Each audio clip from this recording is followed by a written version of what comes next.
Subscribe to Trishalika Life and Creations for exciting videos. Hi guys, আমি আবারও চলে এসেছি একটি নতুন রেসিপির ভিডিও নিয়ে। আজকে আমার রেসিপি হলো মোচার চপ।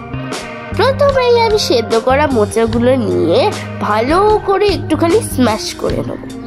তো যখন বেশ ভালো করে স্ম্যাশ হয়ে যাবে তখন তার সঙ্গে বেশ কিছুটা আলু নেব, সেদ্ধ করা আলুগুলোকেও ভালো করে হাত দিয়ে কচলে কচলে স্ম্যাশ করে নিয়ে পুরোটাকে একসাথে একটুখানি মিক্স করে তারপর দেবো কাঁচা পেঁয়াজ আর ধনেপাতা দিয়ে সেটাকে আবার বেশ ভালো করে মিক্স করতে করতে দিয়ে দেবো একটুখানি নুনটা কিন্তু স্বাদ অনুসার হবে। স্বাদ অনুসার নুন দিয়ে তারপর আমি এখানে যতটা আমার দরকার আমি নিয়ে নিয়েছি। তারপর আমি দিয়ে দেবো গোটা জিরে আর লঙ্কা ভেজে সেটাকে গুঁড়ো করার একটা মশলা বানিয়ে নিয়েছি সেটা। তারপর নিয়ে নেবো একটুখানি ময়দা, নিয়ে সেটাকে ভালো করে মিক্স করতে থাকবো। মিক্স হয়ে গেলে ভালো করে একটা শেপ নেওয়ার মতো ওটা অবস্থায় চলে আসবে, মাখা টাইপ। তারপর সেটাকে হাতে বেশ কিছুটা নিয়ে এরকম চ্যাপটা শেপ দিয়ে দেবো।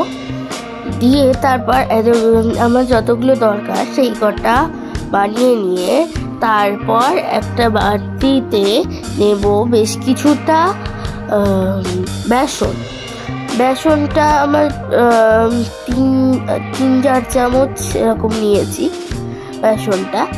তারপর আমি কি করব, একটুখানি নুন দিয়ে দেবো যতটা স্বাদ অনুসার, যতটা দরকার হয়।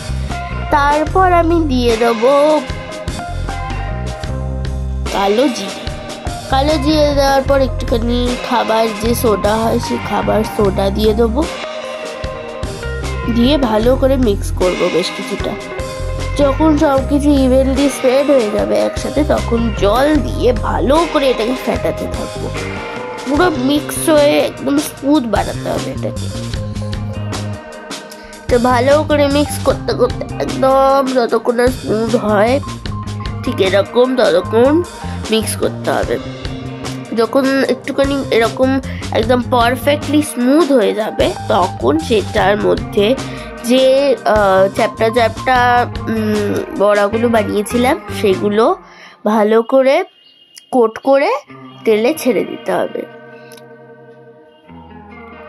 তেলে এক পিঠটা একটুখানি রং এসে গেলে সুন্দর গোল্ডেন ব্রাউন, তারপর আবার উল্টে দিতে হবে যাতে উল্টো দিকটাও কাঁচা না থাকে। ভালো করে এটা যখন ফ্রাই হয়ে যাবে তখন এটাকে একটা টিস্যু পেপারে মোড়া কিছুটা একটা টিস্যু পেপার রেখে একটা প্লেটের ওপর তারপর সেটাকে তুলে দিতে হবে যাতে এক্সেস অয়েলটা না থাকে। এই যে আমাদের মোচার চপ রেডি। এটা কিন্তু দারুণ খেতে হয়, আর এটা কিন্তু মুড়ির সাথেও খাওয়া যায় বা যে কোনো কিছুর সাথে। আমার আজকের এই রেসিপিটা কেমন লাগলো অবশ্যই কমেন্টে জানাবেন। ভালো লাগলে একটা লাইক করে দেবেন।